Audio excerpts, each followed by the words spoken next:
Assalamualaikum warahmatullahi wabarakatuh. Selamat pagi semuanya. Bagaimana kabarnya?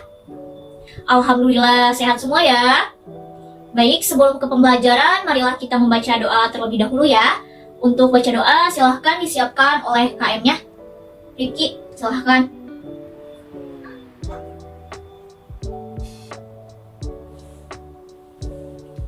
Oke, seperti biasa untuk absensi Ibu serahkan kepada Rifki sebagai KM.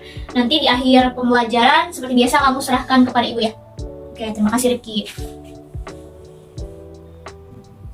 Nah semuanya, minggu kemarin kita sudah membahas sedikit ya mengenai teks cerita fabel. Ada yang masih ingat teks cerita fabel itu apa? Coba. Ya Bella?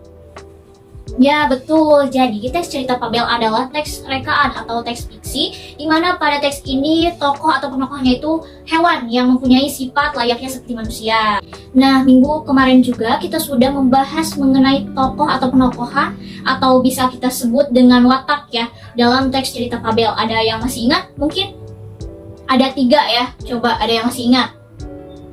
Yang pertama ada ya protagonis, yang kedua ada ya, antagonis. Yang ketiga, ya, tritagonis.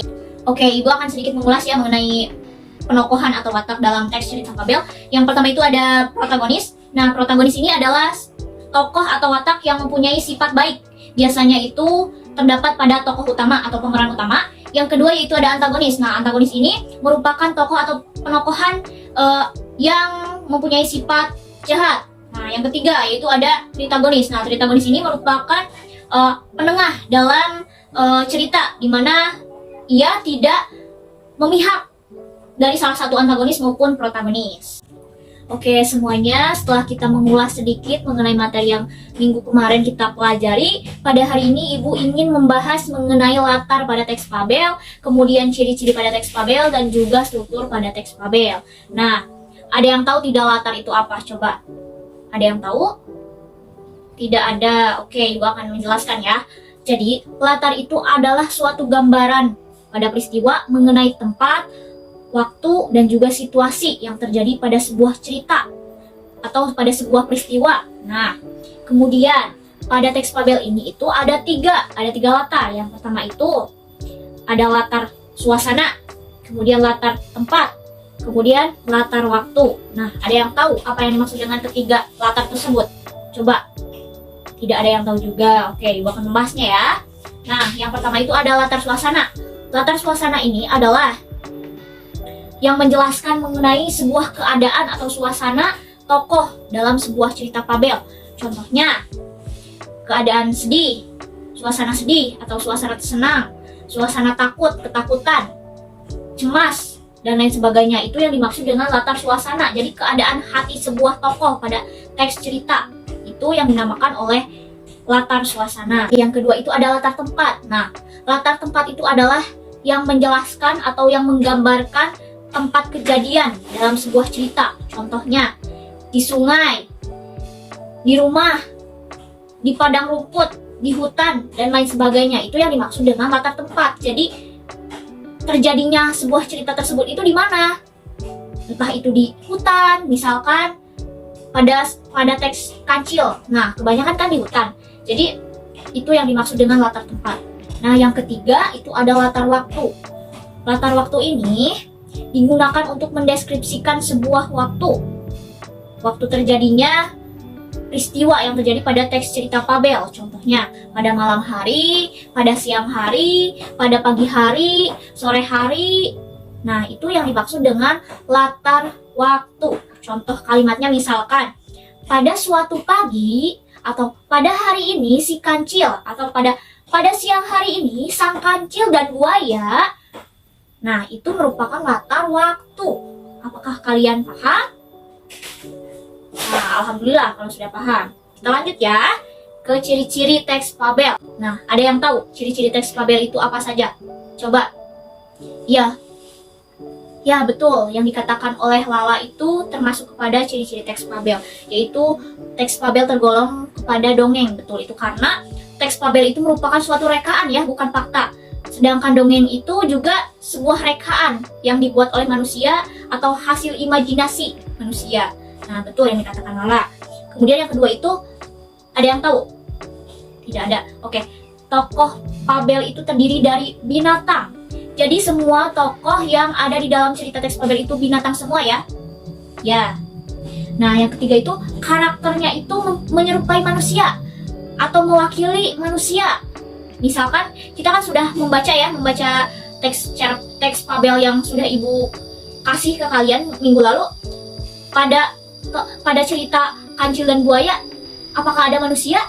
Tidak ada kan? Tidak ada manusia. Dan kemudian cara bicaranya itu seperti manusia, betul tidak? Ya kan? Bisa kita buktikan dalam cerita tersebut. Dan yang keempat itu mengandung nilai-nilai atau amanat. Bisa kalian lihat pada teks Kancil dan Buaya kemarin, pada akhir kalimatnya itu ada sebuah nilai atau amanat yang harus kalian pahami sebagai manusia. Nah, kemudian yang terakhir itu alur ceritanya progresif. Progresif ya. Ada yang tahu alur progresif itu apa? Tidak ada yang tahu. Oke, Ibu akan membahas. Alur progresif itu merupakan alur maju atau lurus-lurus saja. Yang bisa kita artikan yaitu alur yang mengisahkan suatu rangkaian peristiwa secara kronologis. Itu yang dimaksud dengan alur progresif. Kalian paham? Paham. Alhamdulillah kalau sudah paham. Oke, selanjutnya kita akan membahas mengenai struktur teks fabel. Nah, ada yang tahu tidak? Struktur teks fabel itu apa saja? Coba. Tidak ada yang tahu juga. Oke, nggak apa-apa. Kita belajar sama-sama ya. Nah, struktur teks fabel itu ada 4. Yang pertama itu ada orientasi, yang kedua itu ada komplikasi, yang ketiga itu ada resolusi, dan yang terakhir, yang keempat, ada koda. Nah, kalian pernah dengar tidak orientasi itu apa? Coba, ya. Ya, bagian awal, betul bagian awal yang dikatakan oleh Lily ya. Nah, namun kurang lengkap ya. Jadi, orientasi itu adalah sebuah awal pada cerita teks fabel, atau bisa kita sebut dengan pengenalan tokoh, latar, tempat, dan lain sebagainya. Nah, yang kedua itu ada komplikasi. Ada yang tahu komplikasi itu apa? Tidak ada, oke. Jadi komplikasi itu berisi tentang masalah atau suatu masalah yang mulai muncul pada teks cerita tersebut. Oke, yang ketiga itu ada resolusi. Nah, ada yang tahu tidak resolusi itu apa? Tidak ada yang tahu juga. Oke, Ibu akan membahasnya ya. Yang ketiga itu ada resolusi. Resolusi itu adalah sebuah isi solusi atau saran dari sebuah masalah yang terjadi pada teks cerita fabel tersebut. Penyelesaian masalah ya. Jadi pada bagian ini merupakan suatu penyelesaian masalah yang terjadi. Nah, yang keempat ada koda. Ada yang tahu koda itu apa? Tidak ada juga. Oke, nggak apa-apa. Jadi koda itu adalah sebuah bagian akhir yang berisi mengenai amanat, nilai-nilai moral yang terkandung pada teks cerita tersebut, atau bisa disebut dengan kesimpulan saja pada akhir cerita itu. Ada yang ingin bertanya mengenai struktur ini? Atau semua sudah paham? Alhamdulillah kalau misalkan sudah paham ya. Oke anak-anak, jadi kita sudah membahas semua ya, membahas mengenai latar, ciri-ciri teks fabel, kemudian struktur teks fabel. Nah, sekarang Ibu mau kalian membuat kelompok ya. Ibu sudah memberikan teks Kancil dan Buaya pada minggu kemarin dan sekarang sudah dibawa kan? Dibawa semua? Ya, bagus kalau dibawa semua. Nah, Ibu mau kalian membentuk kelompok menjadi 4 kelompok yang terdiri dari 5 orang atau 6 orang kan? Di sini ada 22 siswa ya. Jadi nanti dalam setiap kelompok ada yang 5 orang, ada yang 6 orang ya. Oke, setelah kalian membentuk kelompok, Ibu akan memberikan waktu untuk berdiskusi serta menyiapkan untuk kalian presentasi nanti ke depan. Ibu akan kasih waktu. Nah, di sini kan ada contoh dari cerita fabel yang sudah Ibu bagikan kepada kalian, yaitu mengenai Kancil dan Buaya. Nanti tugasnya kalian memaparkan kembali atau menceritakan kembali mengenai isi dalam teks cerita fabel ini. Jadi jangan satu orang, jangan perwakilan ke depannya. Nanti kalian bagi-bagi, misalkan Ana misalkan pada bagian orientasi, terus Wisnu misalkan pada bagian komplikasi, dan seterusnya ya. Terus kalian nanti membuat kesimpulan di akhir presentasi mengenai misalkan latarnya di mana, kemudian tokohnya siapa saja, wataknya bagaimana, kemudian amanat atau nilai yang terkandung pada teks cerita Fabel yang ibu berikan itu bagaimana? Kalian paham? Untuk tugasnya, ibu akan kasih waktu kalian untuk berdiskusi 15 menit atau 10-15 menit. Nanti kalian presentasi 10 menit saja ya, cukup? Ibu berikan waktu segitu? Cukup, oke. Silahkan untuk berdiskusi ya. Alhamdulillahirrabbilalamin, semua kelompok sudah tampil dengan bagus. Ibu sangat mengapresiasi itu semua. Kalian sudah kompak. Namun ibu akan membacakan hasil penilaian ibu ya, dari keempat penampilan tadi. Yang pertama itu kelompok 1 ya, kelompok Wisnu ya. Nah, kelompok 1 itu ibu sudah melihat bahwa kalian sudah kompak, kalian tidak saling mengandalkan satu sama lain, mengerjakan juga berdiskusi dengan sangat kompak. Ibu tadi sudah melihat proses kerja kalian, dan pada presentasi juga sudah bagus, sudah jelas. Ibu kasih bintang 4 ya untuk kelompok kalian. Nah, kemudian yang kedua ada kelompok 2 ya, kelompok siapa? Lili ya, iya kelompok Lili. Kelompok Lili ibu lihat sudah kompak juga, namun pada presentasi tadi agak nervous ya kalian, masih malu-malu ya. Nah, oke, jadi nanti untuk presentasi selanjutnya kalian tingkatkan lagi rasa percaya diri kalian supaya presentasinya juga bagus, lancar, sehingga ibu akan memberikan nilai yang bagus juga. Namun di sini ibu memberikan nilai kalian 3 bintang ya, 3 bintang. Terima kasih. Ibu harap kalian tingkatkan lagi rasa percaya diri kalian, jangan malu-malu karena semua ini kan teman semua. Jadi tidak akan ada yang menjelek-jelekan kalian ya. Oke, Lili? Oke. Nah, yang ketiga kelompok siapa?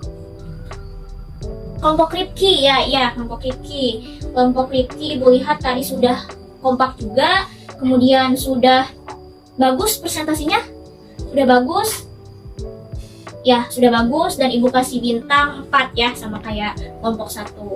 Yang keempat itu ada kelompok Putri ya, kelompok Putri. Kelompok Putri juga sudah kompak, sudah bagus presentasinya, namun tadi ibu melihat kalian itu saling mengandalkan pada bagian diskusi sebelum presentasi. Ibu melihat itu, dan kebanyakan tadi yang mengerjakan itu Putri dan siapa tadi? Meli ya, dan Meli. Ibu kasih bintang 3 ya, ibu kasih bintang 3. Ibu harap kalian tingkatkan lagi kekompakannya pada presentasi selanjutnya ya. Jangan saling mengandalkan, oke? Oke. Baik, terima kasih untuk semua kelompok yang telah mempresentasikan hasil diskusinya. Ibu sangat mengapresiasi semua kelompok ya. Dan untuk kelompok yang ibu kasih bintang 3, ibu harap di presentasi selanjutnya kalian sudah bisa mengompakkan kelompok kalian, kemudian diskusinya sudah jangan saling mengandalkan ya. Nah, semuanya alhamdulillahirrahmanirrahim kita sudah mempelajari mengenai teks cerita Fabel ya. Kita sudah selesai mengenai teks cerita Fabel, kemudian tadi juga sudah presentasi, sehingga ibu dapat simpulkan bahwa yang pertama itu teks Fabel adalah sebuah cerita rekaan atau fiksi yang terdiri dari tokohnya para binatang yang mempunyai tingkah laku layaknya seperti manusia. Kemudian untuk watak atau penokohan itu ada 3, yaitu protagonis, antagonis, dan juga tritagonis. Kemudian untuk latar ada 3 juga, yaitu latar suasana, tempat, dan waktu. Kemudian untuk ciri-ciri juga ada 5 ya, yaitu alurnya terdiri dari progresif. Kemudian tokoh pada teks Fabel itu merupakan binatang, kemudian binatang tersebut mempunyai ciri khas layaknya seperti manusia, kemudian mempunyai nilai-nilai yang terkandung dalam sebuah cerita. Kemudian Fabel itu terdiri dari dongeng ya, dapat dimasukkan kepada dongeng. Kemudian untuk struktur teks cerita Fabel itu ada 4, yaitu orientasi, kemudian komplikasi, resolusi, dan koda. Nah, alhamdulillah ya, sudah semua kita pelajari. Ibu harap kalian tidak bosan untuk membaca ya. Kalian harus banyak-banyak membaca, mempelajari teks-teks atau materi-materi yang telah kita pelajari bersama-sama supaya kalian tidak lupa ya. Oke? Oke, alhamdulillahirrahmanirrahim. Terima kasih atas waktunya. Ibu sangat senang di kelas ini. Kalian semua baik-baik dan nurut-nurut kepada ibu. Untuk itu kita akhiri semuanya ya dengan bacaan alhamdulillahirrabbilalamin. Alhamdulillahirrabbilalamin. Terima kasih semuanya. Wabillahi taufiq wal hidayah. Wassalamualaikum warahmatullahi wabarakatuh.